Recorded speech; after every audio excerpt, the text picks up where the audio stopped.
Compañeras y compañeros participantes del diplomado en sistematización de experiencias.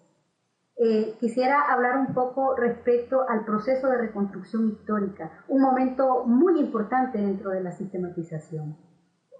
Una vez que nosotros hemos establecido nuestro plan de trabajo, estamos listos para hacer este paso importante. Uno de los elementos que con que vamos a iniciar es hacer una revisión documental para saber con qué datos contamos y dónde están. Recuerden que hay una cantidad de informes, evaluaciones, memorias, documentos que se va registrando todo el acontecer de cada una de las actividades. Entonces es muy importante hacer una revisión exhaustiva de lo que tenemos y dónde está. También es el momento para elaborar los diseños metodológicos, en el caso de que vamos a trabajar, por ejemplo, un grupo focal o un taller con niños, niñas, con mamás, con papás, con el equipo técnico, con el grupo, con el equipo que está participando en el proceso de sistematización. Estamos a tiempo para elaborar las guías de entrevista en el caso de que vamos por ejemplo, a trabajar una guía de entrevista en profundidad, es decir, según el instrumento que nosotros vamos a aplicar. Una vez, entonces, esos instrumentos pueden ser la bitácora o diario personal, diario de campo, pueden ser testimonios, las guías de entrevista, los cuestionarios, los diseños metodológicos, la hoja de reconstrucción. Quiero detenerme un poco en este instrumento. Desde mi punto de vista, desde esta experiencia metodológica, uno de los elementos clásicos de la sistematización es este formato para la reconstrucción de experiencias, el cual no se llena solo, se hace en colectivo, se hace su llenado y se alimenta de esos informes, de esas memorias que yo les mencionaba, de esas evaluaciones que hay. Entonces se va llenando y de alguna manera esta hoja de reconstrucción es ya un primer nivel de análisis de la actividad que estamos registrando. Es muy importante detenernos y hacer el llenado de esta hoja de reconstrucción de una manera consciente, crítica, seria. ¿Cómo procesamos esas hojas de reconstrucción? Primero es importante ordenarlas cronológicamente, es decir, un proceso de sistematización no inicia cuando nosotros nos sentamos a hacer la interpretación crítica. El proceso de sistematización inicia cuando nosotros conscientemente, intencionalmente, hemos incorporado la sistematización como proceso, como herramienta en el trabajo cotidiano de la organización, de la empresa, Y nosotros tenemos definido ya ese proceso de sistematización, ese plan de sistematización con sus instrumentos. Entonces, hay instrumentos que se tienen que llenar durante la ejecución de las actividades. Entonces, esas actividades llevan un orden cronológico. Es muy importante, entonces, cada una de las actividades que se van desarrollando, es importante registrarlas en esa hoja de reconstrucción que mencioné anteriormente. ¿Qué hacemos una vez que tenemos las hojas de reconstrucción, que hemos decidido hacer el alto, el momento en que nos vamos a reunir para hacer esa interpretación crítica de esa experiencia? Creo que esto es un momento muy importante. Puede ser que dentro de ese proceso que se va a desarrollar, dentro de esa experiencia, hemos decidido cada 3 meses o cada 6 meses vamos a hacer un alto y vamos a analizar qué fue lo que pasó en esta experiencia, cómo vamos. Entonces, allí es donde empieza el trabajo con las hojas de reconstrucción. Primero, una vez que están ordenadas cronológicamente, hacemos una lectura vertical, es decir, una lectura para cada una de las columnas que conforman esta hoja de reconstrucción. También quiero decir que los formatos se pueden adecuar, adaptar, no es una camisa de fuerza. Es importante esa flexibilidad de pensamiento, esa apertura para hacer uso de los instrumentos de acuerdo a los objetivos que perseguimos. Entonces, esa lectura vertical nos va a dar un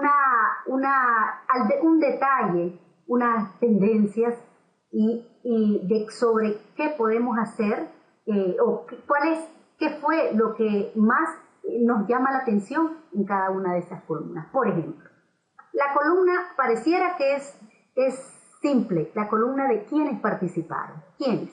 Es importante aquí hacerlo cuántas niñas, cuántos niños, cuántos hombres, cuántas mujeres, para visibilizarnos. Es importante visibilizarnos.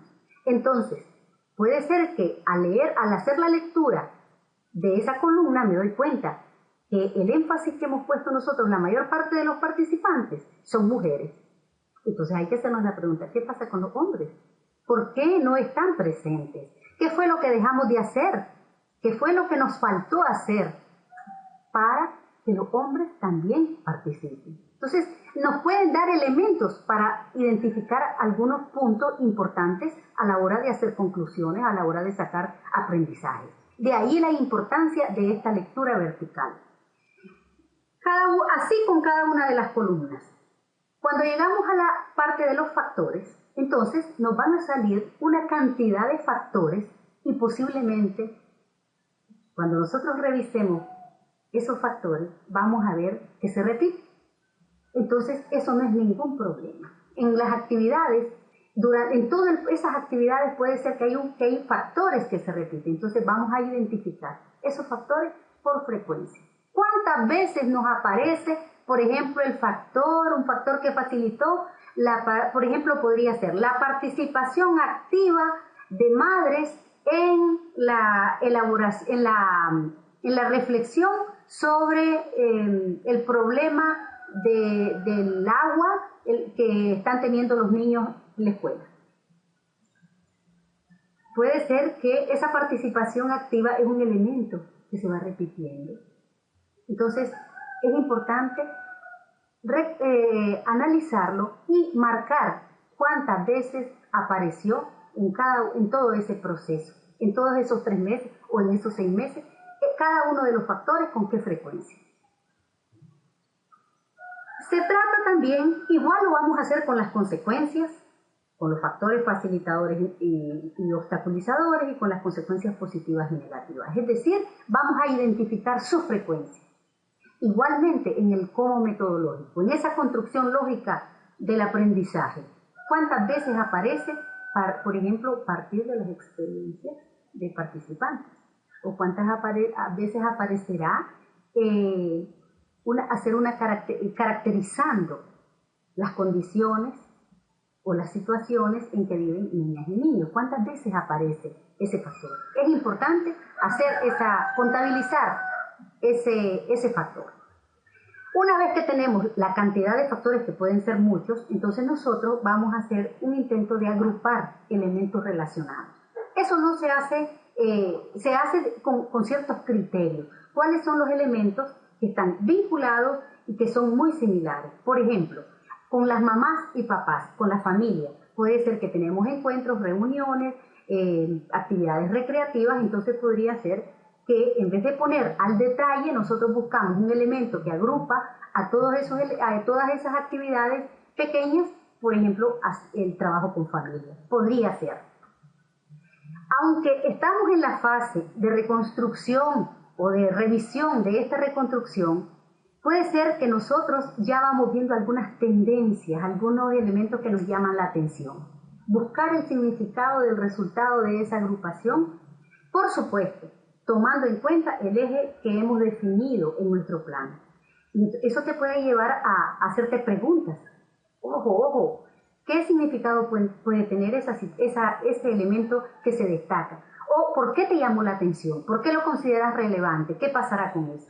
Es importante que en este momento tomes nota, apuntes esos elementos que te inquietan para cuando estemos en la etapa de interpretación crítica, son puntos con lo que podemos iniciar esa reflexión crítica.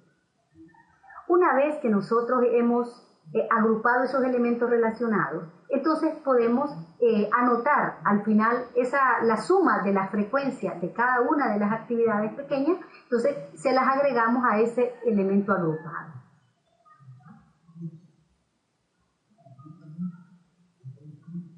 ordenar y escribir esas consecuencias, esos factores de mayor a menor. Es decir, en este formato, que tampoco es una camisa de fuerza, se trata de ubicar los factores de mayor frecuencia a menor frecuencia. Esto seguramente nos va a dar una primera idea de cómo nosotros vamos haciendo el filtro. Esta nos da una primera lectura y podemos decir, wow, el factor número 1 está en primer lugar porque tuvo mayor frecuencia. Puede ser que en un segundo filtro ese factor que obtuvo mayor frecuencia pasa a ser un factor que no tuvo mucho impacto.